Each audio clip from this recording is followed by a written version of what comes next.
तीन प्रश्नावली के अंतर्गत कोई समस्या तो नहीं रहेगी आपकी? कंप्लीट है सब? तो गणितीय आगमन का सिद्धांत समझते हैं। यह एक सिद्धांत है और सिद्धांत एक नियम है। गणित के अंतर्गत दो सिद्धांत है, एक आगमनिक और एक होता है निगमनिक। आगमनात्मक और निगमनात्मक, यह इंडक्शन है और दूसरा है डिडक्शन। क्या अंतर है दोनों में?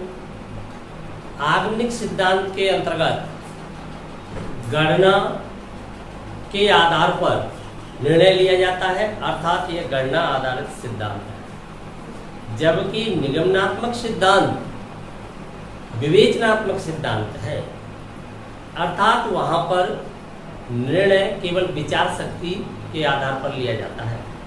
तो गणित में विवेचन दो तरीके से होता है। अगली एक्सरसाइज आएगी आपकी गणितीय निदर्शन, मैथमेटिकल रीजनिंग। 14वीं एक्सरसाइज की बात कर रहा हूं। वहां पर आप दूसरे सिद्धांत के बारे में जानेंगे, निगमनात्मक सिद्धांत के बारे में जानेंगे। जैसे मैं एक आपको उदाहरण दे रहा हूं, आपको दो कथन दिए जाएं तो आपको तीसरे कथन की सत्यता की जांच करनी है। पहले तो यह सुनिश्चित करें कि आप कथन जानते भी हो या नहीं। कथन से क्या अर्थ है? स्टेटमेंट क्या होता है? प्रत्येक वाक्य कथन नहीं होता, वह वाक्य कथन की श्रेणी में आता है जो सदैव सत्य अथवा सदैव असत्य होता है। जो वाक्य कभी असत्य और कभी सत्य हो सकता है वह कथन की श्रेणी में नहीं आता। सेंटेंस पर समय, स्थान और स्थिति का प्रभाव नहीं पड़ता है, अर्थात कोई वाक्य समय के सापेक्ष अपनी स्थिति बदल देता है, सत्य से असत्य, असत्य से सत्य हो जाता है, या कोई वाक्य स्थान के आधार पर अपनी स्थिति बदल देता है, कभी सत्य और कभी असत्य हो जाता है। इस समय 5 बज रहे हैं, एक वाक्य है। आप कह रहे हो सत्य है, क्यों कि 5 बज रहे हैं। आप घड़ी में देख करके पता लगा रहे हो, कह रहे हो ये सत्य है। लेकिन यही वाक्य किसी अन्य समय पर बोल दिया जाएगा तब ये असत्य हो जाएगा। तो अर्थात ये कथन की श्रेणी में नहीं रखा। यहां से दिल्ली 200 किलोमीटर है, आप कह रहे हो सत्य है। लेकिन अगर दूसरे स्थान से ये बात बोल दी जाएगी तो वाक्य असत्य हो जाएगा। तो किसके प्रभाव से असत्य हुआ? स्थान के प्रभाव से, स्थान बदलने से। जबकि पहला वाला वाक्य समय के आधार पर, तो समय के आधार पर सत्य से असत्य अथवा असत्य से सत्य में बदल जाए, स्थान के आधार पर बदल जाए, तो वह वाक्य कथन की श्रेणी में नहीं है। समझ गए कथन क्या है? कथन एक वाक्य है, परंतु प्रत्येक वाक्य कथन नहीं हो सकता। यहां पर हम बात कर रहे हैं गणितीय कथनों की। तो गणितीय कथनों की सत्यता की जांच जिस सिद्धांत के द्वारा की जाती है उस सिद्धांत को आगमनिक सिद्धांत कहते हैं। दूसरे सिद्धांत का एक उदाहरण देता हूं, निगमनात्मक सिद्धांत का। वहां कोई कैलकुलेशन नहीं की जाती, ये गणना आधारित सिद्धांत है, वहां पर केवल विचार आधारित सिद्धांत है। कथनों को P, Q, R इत्यादि से मान लिया जाता है। एक कथन मानते हैं P, इस प्रकार है, सभी लड़कियां बिल्ली हैं। दूसरा कथन Q इस प्रकार है, काली बिल्लियां घास खाती हैं। अब तीसरा कथन R आपको दिया जा रहा है, आपको आर की सत्यता की जांच करनी है। आर इस प्रकार है, सभी लड़कियां घास खाती हैं, तो आपको आर की सत्यता की जांच करनी है। बताइए आर सत्य है अथवा असत्य। पहला कथन पी क्या था? सभी लड़कियां बिल्ली हैं। दूसरा कथन क्यू क्या था? काली बिल्लियां घास खाती हैं। तो आपको जांच करने के लिए जो कथन दिया गया है आर वो क्या है? सभी लड़कियां घास खाती हैं। तो आपको कोई गणना करने की जरूरत है नहीं, तो फिर विचार, केवल विचार करना है, तो विचार पर आधारित होता है। यहाँ विवेचन दो प्रकार के हैं, एक तो गणना पर आधारित विवेचन है और एक विवेचन गणित के अंतर्गत केवल विचार पर आधारित है। तो ये कैसा है? विचार पर आधारित, तर्क पर आधारित। ये कहा जाए कि तर्क, रीजनिंग अर्थात तर्कशास्त्र। तर्कशास्त्र अपने आप में एक सब्जेक्ट है, तो तर्क पर आधारित होता है, उसे ही तर्कशास्त्र मान लेते हैं, वही तर्कशास्त्र है। तो बताइए यहाँ पर क्या है यार? सत्य अथवा असत्य? असत्य हो गया। क्यों हो गया असत्य? क्यों? सभी लड़कियां बिल्ली हैं, परंतु क्यों से पता चल रहा है कि काली बिल्लियां घास खाती हैं। तो ये तो निश्चित नहीं किया जा सकता कि सभी लड़कियां काली बिल्ली है। बिल्ली सफेद भी हो सकती है और भी रंग की हो सकती है। तो जो काली बिल्लियां होंगी वही तो घास खाएंगी। जो लड़कियां काली बिल्लियां होंगी वो तो घास खाएंगी, पर जो लड़कियां काली बिल्ली नहीं है वो घास क्यों खाएंगी? जबकि आर से पता चल रहा है कि सभी लड़कियां घास खाती हैं। तो आपने विचार से ही निर्णय ले लिया कि कथन असत्य है। तो ये विवेचनात्मक सिद्धांत था। हम यहाँ अध्ययन कर रहे हैं आगमनात्मक सिद्धांत का। तो आगमनात्मक सिद्धांत के अंतर्गत 3 स्टेप होते हैं। 3 स्टेप किस प्रकार से है समझ लीजिए। पहला स्टेप है कथन को P मान लिया, यहां पर बल लगाया। कथन आपका n पदों वाला है। कथन के अंतर्गत कितने पद है? n पदों वाला कोई कथन है, तो n के स्थान पर बल रखने का तात्पर्य है प्रथम पद, पहला पद लिया उसका, एक पद लिया उसका, अर्थात इसका अर्थ ये हुआ n बराबर 1 पद। लेकिन हमने कथन को P मान लिया है, तो संक्षिप्त में हम P of 1, इसका तात्पर्य हुआ n बराबर 1 के लिए। लेकिन कौन लिखेगा इतनी बड़ी भाषा?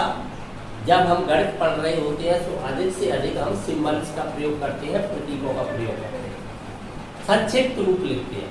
तो P of 1 का अर्थ यही हुआ n बराबर 1 के लिए। हमने क्या की? जांच, सत्यता की जांच की। तो लेफ्ट राइट दोनों में लगाया 1, हमने देखा कि लेफ्ट राइट के इक्वल आ गया, तो कथन कैसा हो जाएगा? सत्य। पहला स्टेप हो गया। यदि सत्य पाया जाए तब जांच करते हैं, और जांच पर ये कैसा पाया जाए? सत्य। देखिए यहां पर आपने जांच की और P1 कैसा है? सत्य।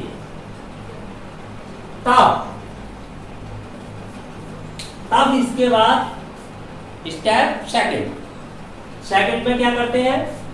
पीके को सत्य मानते हैं। पीके से क्या तात्पर्य हुआ? n बराबर k पर कथन को सत्य मान लेते हैं। k यहाँ कौन है? कोई नेचुरल नंबर। क्यों? n क्या है? पद संख्या, और पद संख्या क्या होगी? नेचुरल नंबर होगी। पद संख्या कभी भी नेगेटिव और डेसिमल नंबर हो ही नहीं सकती है। पहला स्टेप, दूसरा स्टेप, तीसरा स्टेप, ऐसे ही भी चलो, ऑलवेज है नेचुरल नंबर। तो किसी पर्टिकुलर विशिष्ट k के लिए k के स्थान पर कोई और भी प्रयुक्त कर सकते हो, n ले सकते हो, कुछ और भी ले सकते हो। सत्य मान लेते हैं। जब सत्य मान लिया है तो इसका प्रयोग कर सकते हैं आगे। सत्य माना हुआ है। तो स्टेप थर्ड, तीसरा स्टेप क्या है कि इसके प्रयोग द्वारा, pk के प्रयोग द्वारा हम pk+1 को सत्य सिद्ध करते हैं। k के तुरंत बाद में आने वाला पूर्णांक या एक है प्राकृत संख्या, क्यों? धनात्मक पूर्णांक। प्राकृत संख्या क्या है? धनात्मक पूर्णांक ही तो है। तो k के तुरंत बाद में आने वाली प्राकृत संख्या कौन सी होती है? k+1 होती है।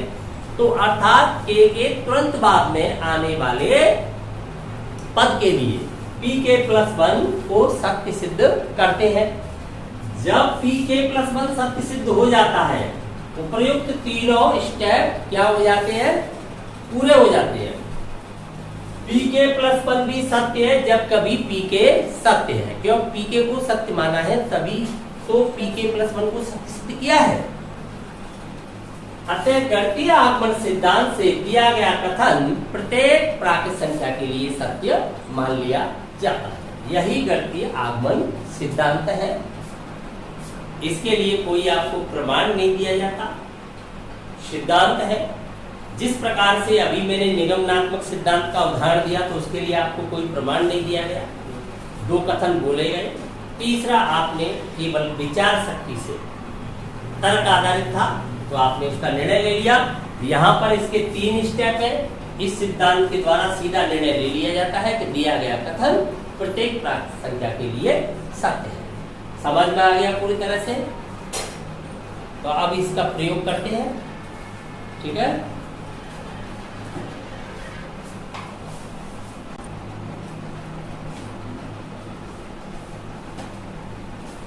पहला क्वेश्चन है 4.1 से। कथन को हमने क्या मान लिया है? p। कथन को p मान लिया।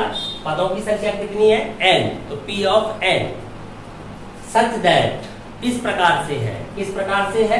1 + 3 + 3 square plus up to 3n-1 इक्वल 3n-1/2। तो यह ध्यान देंगे। क्या आप समझ पा रहे हो? या क्या लिखा हुआ है? 3^0, 3^1, 3^2। इस प्रकार से कहां तक गई है आपकी पावर n-1 तक। आपने 0 से चलना शुरू किया है। मैं समझा देता हूं आपको। जैसे मान लीजिए ये क्या है, इसकी वैल्यू क्या है? 1, और यहाँ पर क्या लिखा हुआ है? 3^1। ऐसे ही आगे चल रहे हो। एट लास्ट जो पावर है आपकी वो क्या है? n-1। तो आप 0 के बाद 1 के बाद ऐसे कहां तक गए? n-1। तो आपसे यह पूछा जाए कि आप 0 से चले और 0 से चलते हुए आप जाते हो 5 तक, तो कुल कितने पद हो गए? गिनकर बताइए। आपने 0 से चलना स्टार्ट किया है ना, अब 5 तक जा रहे हो तो 0 के बाद कौन आएगा? 1, 1 के बाद 2, 2 के बाद 3, ऐसे। तो कुल कितने स्टेप हो गए? 6 हो गए। 0 से जहां तक चलोगे तो 1 ज्यादा हो जाएगा। तो आपने 0 से कहां तक गए हो? n-1 तक। तो 1 अधिक हो गया, 6 हो गए। इसका मतलब 5 + 1 हो गए, 1 अधिक हो गया। तो आप 0 से कहां तक जा रहे हो? n-1 तक। तो आपके कुल जो पद है, पदों की संख्या है, वो कितनी हो गई? 1 अधिक हो गई। 1 अधिक का तात्पर्य कितनी हो गई? n हो गई। तो आपको पता चल गया कि n पदों वाला कथन है, जिसका पहला पद 1, दूसरा 3, तीसरा। इस प्रकार से कौन सा पद है? इसका नंबर है n। ये n हुआ पद है। कन्फर्म? कोई शक? पदों की संख्या n है, n पदों वाला है, इसीलिए तो लिखा है p ऑफ n, अर्थात n पदों वाला कथन p। कथन का नाम क्या रखा है? p। अब n पदों वाले कथन की सत्यता की हमें करनी है जांच। तो कौन से सिद्धांत का प्रयोग किया जाएगा? गणितीय आगमन सिद्धांत, जिसका पहला स्टेप क्या है? पहला स्टेप है p1। इसका अर्थ हुआ n = 1 के लिए। तो लेफ्ट हैंड साइड भी देखा जाएगा, राइट हैंड साइड, दोनों की वैल्यू इक्वल आ जाएगी तो सत्य हो जाएगा। तो left hand side such that इस प्रकार है, लेफ्ट हैंड साइड। तो लेफ्ट हैंड साइड की वैल्यू निकालना। तो ये क्या है? पद संख्या। तो पद संख्या पहले पद पर जो वैल्यू है उसके इक्वल। तो पहला पद पे वैल्यू क्या लिखी हुई है? 1। पहले पद का मान 1 है। यहाँ पर जो होता सो रखते। अब देखा जाएगा right hand side, right hand side, तो n इक्वल क्या लगाया जाएगा 1। ये अपने आप में एक फॉर्मूला है जो इस बात को बता रहा है कि इन n पदों को जोड़ा जाएगा तो इस प्रकार से जोड़ होगा, अर्थात इतना आएगा। हमें यहाँ पर अगर 2 पद जोड़ने हैं तो कितने हो गए 4। उधर अगर हम 2 लगा दें n की जगह तो अपने आप जुड़ जाएंगे, इसके योग का फॉर्मूला है वो, तो अपने आप जुड़ जाएंगे। देखिए कितना आएगा, 9 में से 1 गया तो 8/2 हो गया 4। अगर यहाँ तक जोड़े तो कितना हो जाएगा 13 हो गए, 9 और बढ़ गए। अगर वहां 3 लगा दे तो अपने आप जुड़ जाएंगे, अपने आप कितना हो जाएगा 13 हो जाएगा, 26 रह गया, 2 से डिवाइड होगा हो गया 13। समझ गए? तो यहाँ पर एक पद लिया, n बराबर क्या लगाएंगे 1 लगाइए, 3 की पावर 1 माइनस 1/2 क्या बचा 2/2 यानी कि a1। तो left hand side equal right hand side, तो हम यहाँ देख पा रहे हैं left hand side equal right hand side. इससे हम कह सकते हैं कि कथन n बराबर 1 के लिए सत्य है, अर्थात P1 सत्य है। जब ये सत्य पाया जाए तब Pk को सत्य मान लेते हैं। तब माना Pk सत्य है। इसका अर्थ है n बराबर k के लिए कथन सत्य है। k यहाँ पर कोई प्राकृत संख्या है, जहां k belongs to n। Clear? अब ये सत्य मान लिया, तब n के स्थान पर k रख दिया जाए तब भी एक फॉर्मूला कार्य करेगा, अर्थात n पदों का योग किया जाए तब यह n हो जाएगा, k पदों का योग किया जाएगा तो k हो जाएगा। क्लियर बात? तब ये होना चाहिए Pk such that 1 plus 3 plus 3 star plus up to plus 3 की पावर k minus 1 इक्वल 3 की पावर k minus 1/2। ये हो जाना चाहिए। इसे मान लेते हैं इक्वेशन फर्स्ट। आवश्यकता पड़ने पर इसका प्रयोग करेंगे क्योंकि हमने इसे सत्य माना है। 2 स्टेप हो गए, अब तीसरा स्टेप है लास्ट। अब हम Pk plus 1 को सत्य सिद्ध करेंगे, अवश्य करेंगे। हमें ये सत्य सिद्ध करना होता है। किसके प्रयोग से? Pk के प्रयोग से सत्य सिद्ध करेंगे। इसका क्या अर्थ है?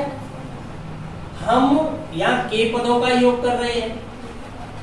पहले स्टेप में हमने एक पद लिया है, दूसरे स्टेप में कोई विशिष्ट k पदों को जोड़ा है, तीसरे स्टेप में हम k plus 1 पदों का योग करना चाहते हैं। जितने पदों को जोड़ेंगे 3 की पावर उतनी यहाँ हो जानी चाहिए। यही तो बात है।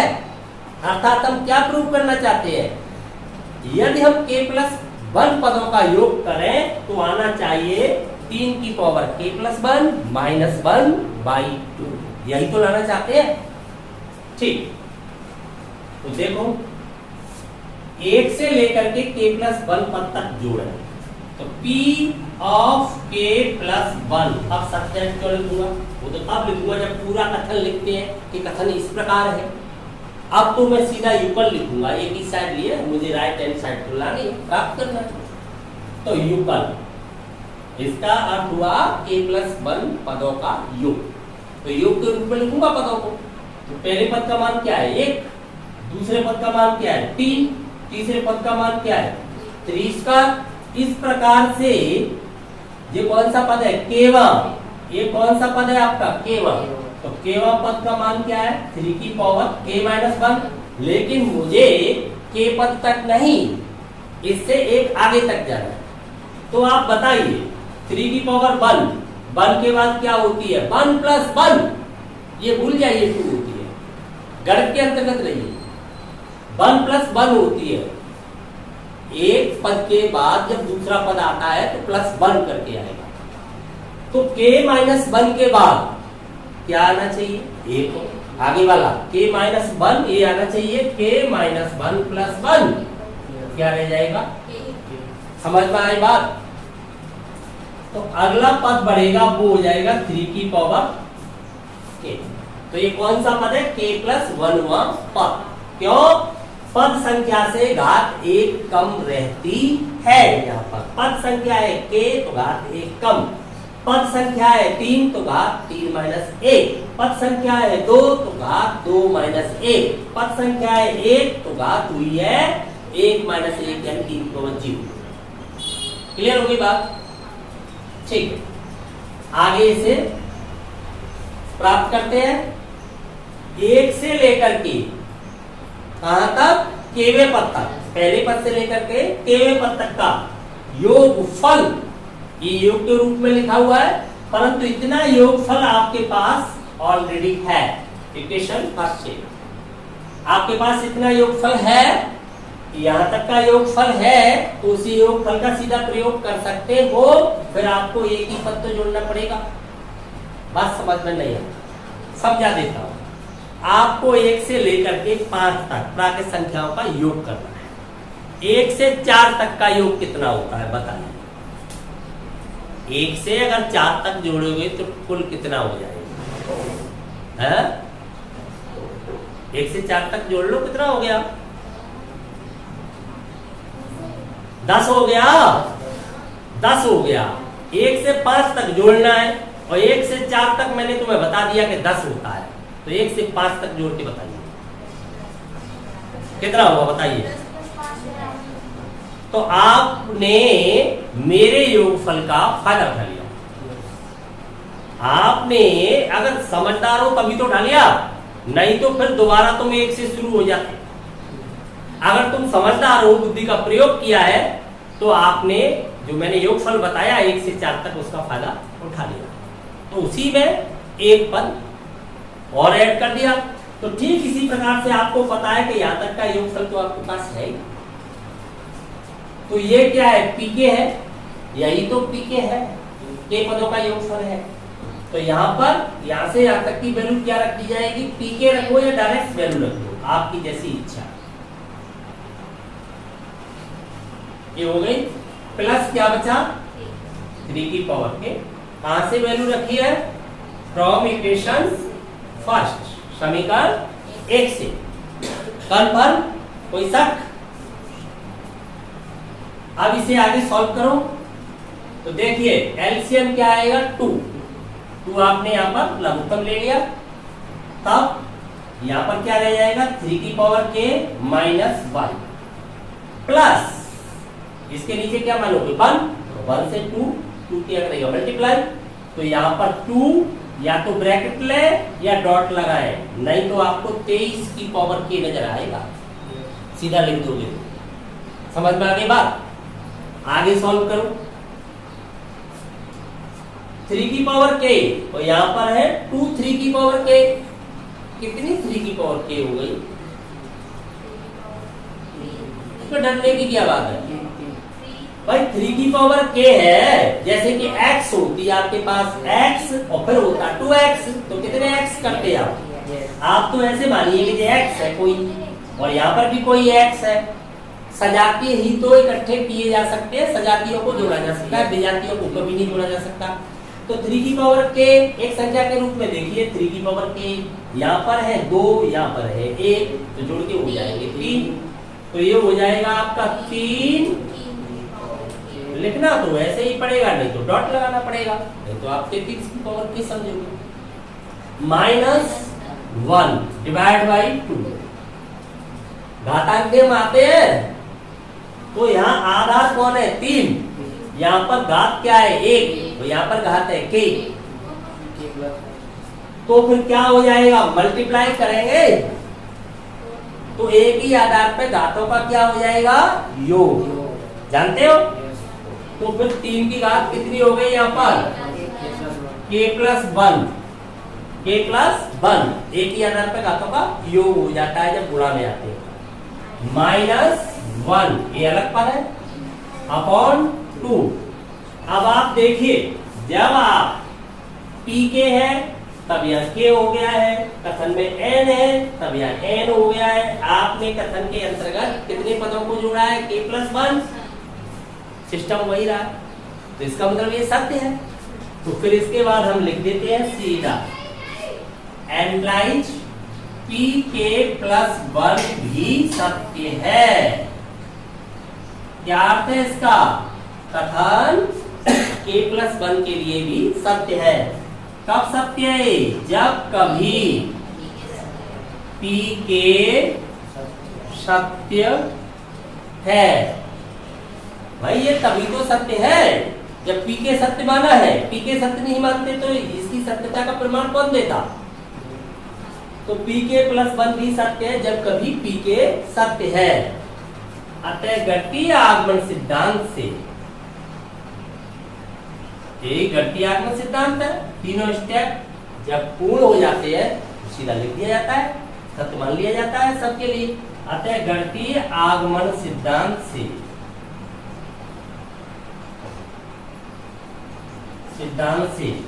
कथन P of n for all n belongs to n के लिए सत्य है।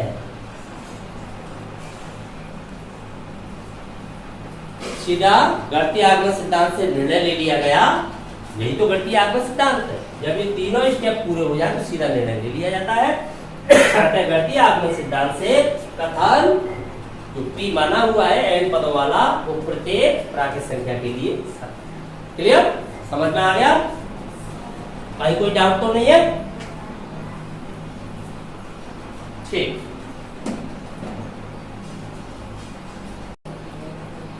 दूसरा प्रश्न इस प्रकार से है, प्रथम n प्राकृत संख्याओं के घनों का योगफल n into n plus one by two का होल स्क्वायर यह होता है। यहाँ जो भी आपको क्वेश्चन मिल रहा है अपने आप में एक फॉर्मूला है, हमें केवल उसकी सत्यता प्रमाणित करनी है। समझ गए?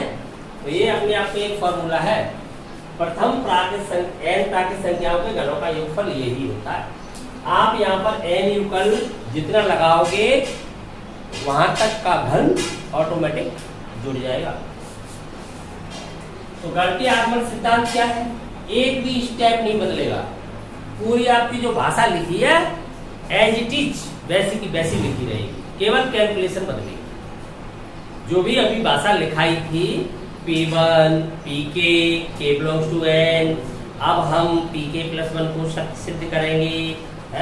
एम्प्लाई PK प्लस वन सत्य है जब कभी PK सत्य रहता है। गणितीय बिल्कुल एज इट इज। तो P1 पहला step, such that left hand side एक ही पद लोगे, वन का क्यूब क्या होता है? वन ही होता है, वन है।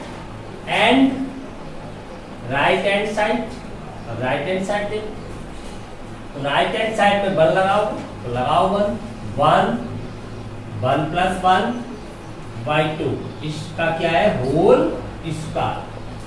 ये 2/2 वन ही हो गया। तो वन का वर्क करोगे तो क्या आएगा? वन ही आएगा। तो क्या देख पा रहे हो? Left hand side equal right hand side. तो हम यहाँ पर देख पा रहे हैं left hand side equal right hand side. अतः हम कह सकते हैं कि P1 कैसा हो गया है? सत्य है। क्लियर? तब P मान लेते हो, तब माना PK सत्य है जहां K belongs to natural number. PK सत्य है तो n के स्थान पर K रखिए। अब क्या हो जाएगा? K पदों के लिए भी ये सत्य होगा। Up to K cube equal K plus one divide by two whole square equation first. अब हम पी के प्लस वन को सत्य सिद्ध करेंगे। करो सत्य सिद्ध। पी के प्लस वन इक्वल, कहां तक जोड़ करेंगे? के प्लस वन। एक के बाद कौन आता है? एक प्लस एक। दो के बाद कौन आता है? दो प्लस एक। तीन के बाद कौन आता है? तीन प्लस एक। तो के बाद कौन आएगा? के प्लस एक। 1 cube plus 2 cube plus 3 cube plus up two plus के क्यूब। इसके बाद वाला स्टेप तो उसका क्यूब जो आएगा उसका क्यूब। के बाद आता है के प्लस वन, तो इसका क्यूब। ऐसे ही तो होगा, यहीं तक तो जाना। अब आप देखिए इक्वेशन फर्स्ट से यहाँ तक का योगफल आपके पास है, यूज कर दीजिए। क्या है यहाँ तक का योगफल? पी के नहीं है, पी के प्लस आपके पास क्या रह गया है? के प्लस वन का होल क्यूब। के प्लस वन का होल क्यूब, अर्थात आपके पास के पदों का योगफल तो ऑलरेडी है। कहां से? From equation first. एक से लगा दिया आपने, वैल्यू लगाओ उसकी। क्या है? K plus one upon two whole square, two भी होल स्क्वायर में है, प्लस के प्लस वन का होल क्यूब। अब कैलकुलेशन आपकी वीक है तो टाइम लगेगा, कैलकुलेशन बढ़िया है तो जल्दी कर दो। तो दोनों काम एक साथ कर दोगे, एलसीएम भी साथ ही में ले लोगे, कॉमन भी साथ ही में ले लोगे। तो कॉमन आ रहा है तो आपको देख रहा है यहाँ पर 2 कॉमन इस पे भी आएगी, इस पे भी है, इस दोनों पे आएगी। तो यहाँ पर के प्लस वन का होल स्क्वायर कॉमन आ जाएगा और एलसीएम क्या आएगा? 4, क्योंकि स्क्वायर है ना, अंश और हर दोनों पे आएगा। तो कॉमन की साथ ही निकाल देता। तो कॉमन में तो आपका आ गया है के प्लस वन का होल स्क्वायर, क्लियर। और एलसीएम में रह गया है 4। एलसीएम में क्या रह जाता है? 4। समझ में आ गई पूरी बात? एलसीएम में 4 रह जाता है। यहाँ से तो 4 सीधा 1 टाइम्स मल्टीप्लाई ऊपर होगा तो क्या बचेगा? यहाँ पर बताइए, के स्क्वायर बचना था, के प्लस वन का होल स्क्वायर बचना था, जो कॉमन में निकाल दिया तो के स्क्वायर तो रह गया अकेला। तो यहाँ पर क्या रह जाता है? के स्क्वायर प्लस, आगे बताइए अब के प्लस वन रहेगा, एक कॉमन रहेगी और 4 नहीं जाएगा मल्टीप्लाई में, एलसीएम लिया है तो 4 भी जाएगा के प्लस वन के साथ। तो प्लस यहाँ पर रह जाएगा 4 इंटू के प्लस वन। ये बात समझ में आ गई भली प्रकार से? कोई शक तो नहीं है? कोई नहीं है तो आगे चलो। ये आपका चल रहा है के प्लस वन का होल स्क्वायर, के प्लस वन का होल स्क्वायर। अब बताइए यह क्या रह जाता है? के स्क्वायर प्लस 4k प्लस 4, यही तो रह जाता है। के स्क्वायर प्लस 4k प्लस 4, ये क्या है? के प्लस 2 का होल स्क्वायर नहीं है।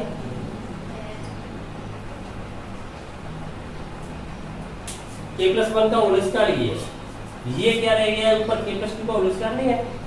के प्लस 2 का होल स्क्वायर ऊपर करना, के स्क्वायर प्लस 4k प्लस 4, यही तो आएगा है। तो बताना पड़ेगा मुझे के का स्क्वायर प्लस 2 इंटू के प्लस, ऐसे अलग अलग करके पूर्ण वर्ग बना के। तो अब बताइए ये क्या हो गया? इसे मैं ऐसे लिख सकता हूं, के प्लस वन, के प्लस वन प्लस वन, या डायरेक्ट ऐसे लिखो, समझ लो, y2 का होल स्क्वायर। अब देखना, जिस स्थान पर n था क्या उसी स्थान पर k प्लस वन कार्य कर रहा है? क्या उसी फॉर्म में है? उसी प्रारूप के अंतर्गत है? पैटर्न बदला नहीं। देखिए n को हटाते जाइए, k प्लस वन देखते जाइए, बाकी सब सेम देखिए, plus one k plus one n के स्थान पर n। अरे ये होल स्क्वायर नहीं आएगा यहाँ पर, ये होल स्क्वायर तो यहाँ पहुंच ही गया, ये ही होल स्क्वायर तो यहाँ पहुंच गया, ये आएगा। अब सही है, समझ में आ गया? देखो यहाँ लिख दिया, वही तो वहां पहुंच गया, हो गया प्रूफ। तो लिखेंगे तो वही लिखेंगे से पी के प्लस वन भी सत्य है जब कभी पी के सत्य है, अतः गणितीय आगमन सिद्धांत से